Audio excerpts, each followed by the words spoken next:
जय श्री राम भक्तजनों, आप सभी का स्वागत है श्री रामचरितमानस कथा के वार्षिक पाठ के 60वें दिन की कथा में। श्री रामचरितमानस में हम प्रतिदिन 3 दोहे पढ़ते हैं, जिससे हमारी संपूर्ण रामायण 1 वर्ष में पूर्ण हो जाती है। जिन भक्तजनों के समय की कमी रहती है वे प्रतिदिन मात्र 10 से 15 मिनट देकर श्री रामचरितमानस का पाठ करके अपने जीवन को सफल बना सकते हैं। श्री रामचरितमानस श्री तुलसीदास जी द्वारा रचित हिंदी, अवधी व आम बोलचाल की भाषा में लिखा हुआ ग्रंथ है, जिसे कोई भी व्यक्ति आसानी से पढ़ सकता है। इसको पढ़ने के लिए संस्कृत के ज्ञान का होना आवश्यक नहीं है। इसलिए आप सभी से अनुरोध है कि आज से ही श्री रामचरितमानस का पाठ आरंभ करें और अपने जीवन में एक नया बदलाव महसूस करते हुए सामाजिक आर्थिक जीवन में तरक्की करते हुए सामाजिक आर्थिक जीवन की कठिनाइयों से पार पाते हुए अपने जीवन को सफल बनाएं। श्री रामचरितमानस कथा का पाठ करने से पूर्व शिव शंकर भोलेनाथ व पार्वती माता को प्रणाम व आह्वान करते हैं कि वे भी हमारे श्री रामचरितमानस में सम्मिलित हों और हमें अपना आशीर्वाद प्रदान करें। तत्पश्चात सभी गुरुजनों, सभी देव देवताओं को प्रणाम व आह्वान करते हैं कि वे भी हमारे श्री रामचरितमानस में सम्मिलित हों और हमें अपना आशीर्वाद प्रदान करें। तो शुरू करते हैं आज की कथा। गए विभीषण पास पुनि कहेउ पुत्र वर मांगो, ते ही मांगे ओम भगवंत पद कमल अमल अनुरागो, मंगल भवने मंगल हारी द्रवऊ सुदशरथ अजर विहारी।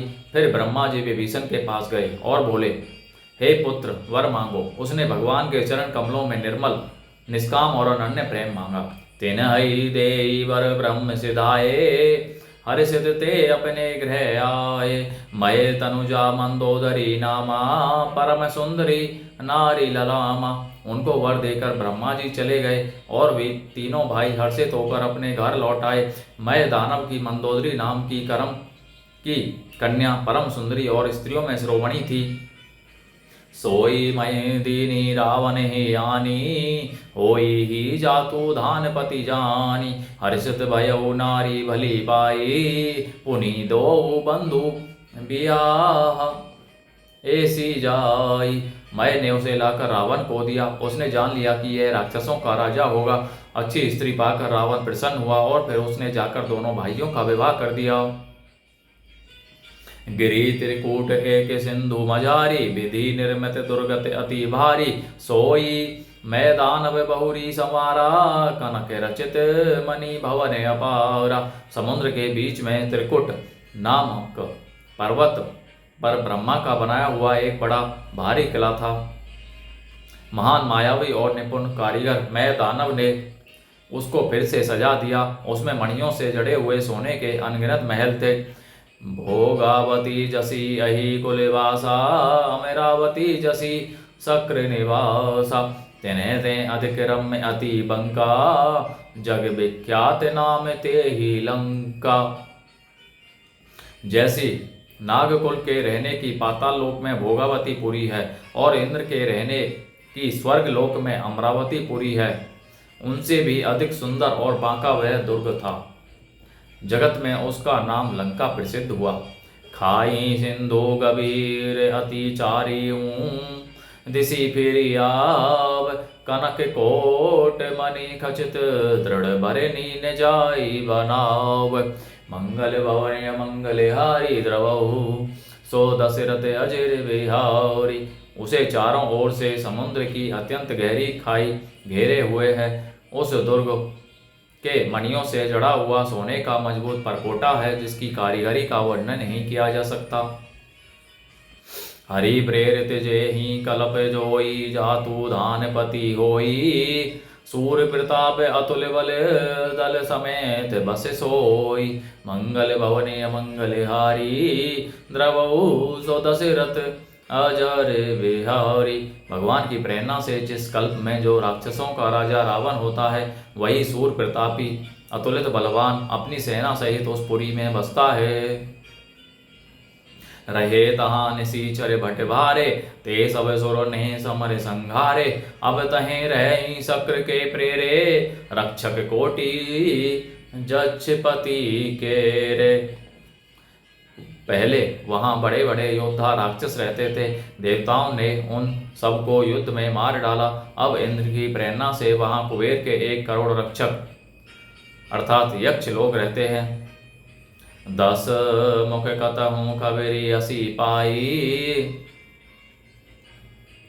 सैन साजी गढ़ घेरे सी जाई, देखी विकट भट बड़ी कटकाई, जक्ष जीव ले गए पराई। रावण को कहीं ऐसी खबर मिली, तब उसने सेना सजा कर किले को जा घेरा। उस बड़े विकट योद्धा और उसकी बड़ी सेना को देखकर यक्ष अपने प्राण लेकर भाग गए। फिरी सब नगर दशानन देखा गयो, सोच सुख भयो विशेषा, सुंदर सहज अगम अनुमानी, कीन्ही तहाँ रावण रजधानी।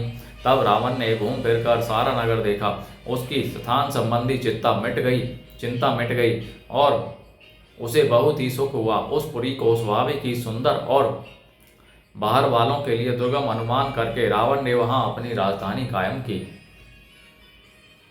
जे ही जस जोग बाटी ग्रह दीन है, सुखी सकल रजनी चर कीने, एक बार कुबेर पर धावा, पुष्पक जान जीती ले आवा।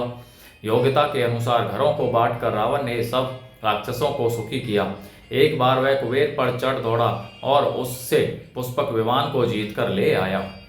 कौतुक कहीं कैलाश पुनी लीने सी जाई उठाई, मन हूँ तो लीनिज बाहुबल चला बहुत सुख पाए, मंगल भवन अमंगल हारी, द्रवौ सुदशरथ अजिर बिहारी।